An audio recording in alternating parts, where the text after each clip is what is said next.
Tom Aspinall has recently released fresh sparring clips, and both the MMA world and Joe Rogan are absolutely stunned. This footage reveals a side of Tom we've never witnessed before. Shifting styles, blending different levels, and demonstrating he's prepared for anything that comes his way. Aspinall. What happens with Aspinall in the second round? If you want to talk about a guy who sprints, if you want to talk about a guy who's fast, the fastest heavyweights, he might be the fate in the history of the sport. I don't think anybody moves like that guy does. He beat everybody else's ass too. All the other heavyweights, ragdoll dudes way bigger than him. He's just a freak. And he is, again, the next the next advancement of the evolution of the sport. How so? Well, because he can do everything. That guy's got elite jiu-jitsu. He's got elite takedowns. His striking is outstanding. I mean, he knocked out Sergey, who's the scariest striker in all of MMA, and he knocked him out in the first round. And the way he did it was just picture perfect. Like, I've seen a lot of heavyweight, even Francis, who's like the greatest, scariest power striker I've ever seen in the heavyweight division. No one's scarier than Francis. Francis does not move like Tom Aspinall. Tom Aspinall is significantly faster than every other heavyweight. That's a real problem. At a 250 plus pound frame, his movement's extraordinary. And that's something you have to deal with. Like, that is a crazy ability. His ability to move, like the way he moves, is so much different than everybody else in the sport. He moves like a 175 pounder. He doesn't move like a 250 pound guy. Look how quickly he closes the distance, man. His hand speed and full range of skills. Incredible stand-up, knocks guys out with one punch, black belt in jiu-jitsu, really good wrestler. His everything, and he's young. So what's your prediction if it happened? It's hard to bet against John. It's hard to bet against John, but John's not a real heavyweight. John could make light heavyweight, 100%. He weighs 230 right now, maybe a little less than 230. There's no doubt in my mind that if John just changed his diet and went back, he hasn't put that much mass. You said you don't really care about the belts. You really want to prove you're the best. Is there any other fighter in the heavyweight division that you feel you need to beat to prove that you are the best, other than Ciryl Gane? Yeah, there's lots of guys. There's lots of guys, man. But I'm the kind of guy who doesn't look past my opponent. I'm very, very serious about this fight. I've been training for the last year without a break. I've had absolutely no breaks. I'm much better now than I was in my last fight, and I want to show that. But as far as other heavyweights and stuff, right now that doesn't really interest me. John Jones is retired, so I don't really have much to say on that, to be honest. So I'm fighting this guy, and this guy's really good, so I'll be as ready as I can be.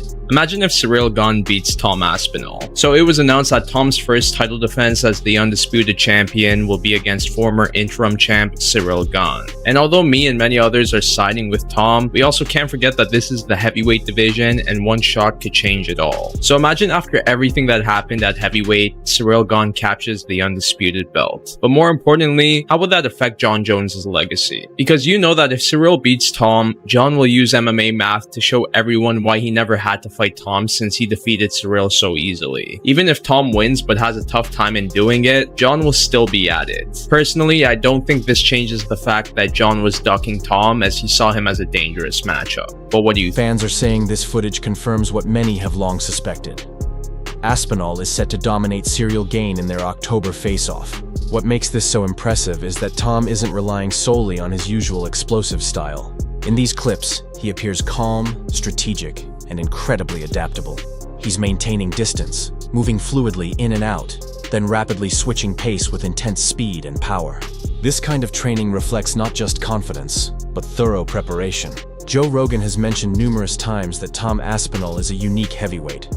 Unlike the slower, more methodical fighters of the past, Tom brings a combination of speed, accuracy, and fight IQ that can overpower almost anyone. Adding his latest sparring footage into the mix only strengthens the image of a fighter evolving daily. But how does he compare stylistically to Ciryl Gane? Gane is a massive transitional fight for the heavyweight division. What happens after it? I liked the idea of Alex versus Tom right now. You want to know what another interesting fight is? Alex versus Ciryl. Alex is not going to beat Uncle Ida, but we got Alex to light heavyweight in the first place by getting him beat. I believe Alex is in that spot right now. I'm bringing all of this to your attention because right now there's one thing for John Jones to do, and that is Tom Aspinall. Regardless of what happens between Ciryl and Tom Tom, if Alex were to move up and beat them, you've now created an opportunity for Alex versus John, and that does work. John versus Tom is the fight, but Alex versus John. Card, obviously, with Tom Aspinall and Ciryl Gane, Jalton Almeida and Volkov being the co-main event, if they are, just being on the fight card, they're going to be a backup fighter if anything happens to the main event. What's your thoughts on Volkov versus Gane? Sorry, Aspinall versus Gane. I think it's the next best thing that we could get right now with John Jones not being able to do it and stepping away. And I think it's going to be interesting to see what Tom's plan is going to be, because I think on the feet, they're pretty evenly matched. I think it could be fun on the feet, but I think there's definitely a huge advantage for Aspinall when it comes to the wrestling and the grappling. And I think he'd be silly to not at least attempt to make it a bit of a grappling match and try to get the ground and pound, take him down. And we'll see. If he can defend takedowns, it could be a lot of fun. But if not, I think Tom can make some quick work. But there's a lot of pressure on Tom, man. We were talking about it on the pre-show this weekend that, you didn't get the Jones fight. You waited all this time, and now you've got to fight somebody else. And it's always tough because you want to win that one to really prove to everybody that, yeah, you are that guy. You are the great. You are the best. You're the reason John didn't want to take this fight, blah, blah, blah. If you go and lose that one, you just... Yeah.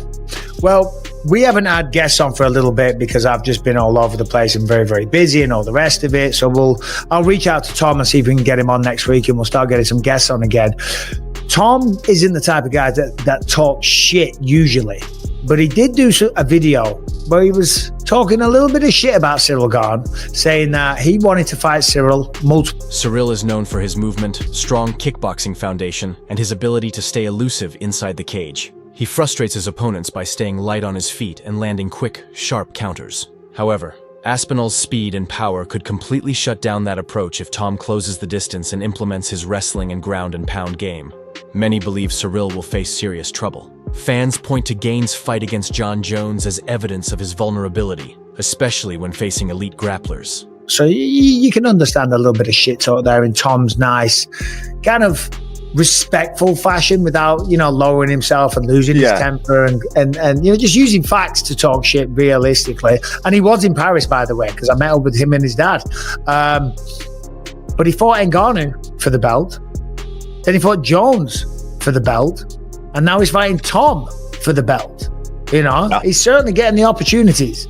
Yeah, and Tom's right. I mean, if Ciryl goes out there and loses to Tom this time around, it's tough, as we know, to go and get that fourth title shot after something like this when you've dropped them like that. It's definitely a must-win situation if he wants to be the champion. Now, it's not a must-win situation in terms of his career. He's not going anywhere as long as he wants to fight. But if you want to be champ, man, especially with a guy like Tom, where you don't beat him now, there's probably not a good chance that you're going to be getting back to that one anytime soon. Well, in terms of the matchup, they're both big men, similar sizes. They're both athletic, very athletic. They're fast, the pair of them. They're both very coordinated.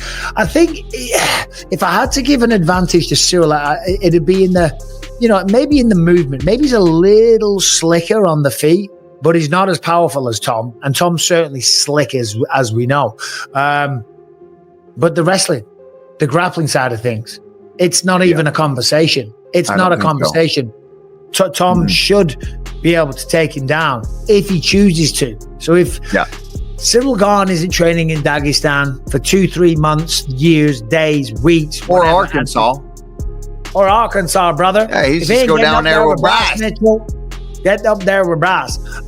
If he's not just solely working on his grappling, then he's a fool. Yeah. And by the way, to be honest, I don't really care about belts and stuff. I'm from Stand 'Em Up. I have a question for Tom Aspinall. Tom.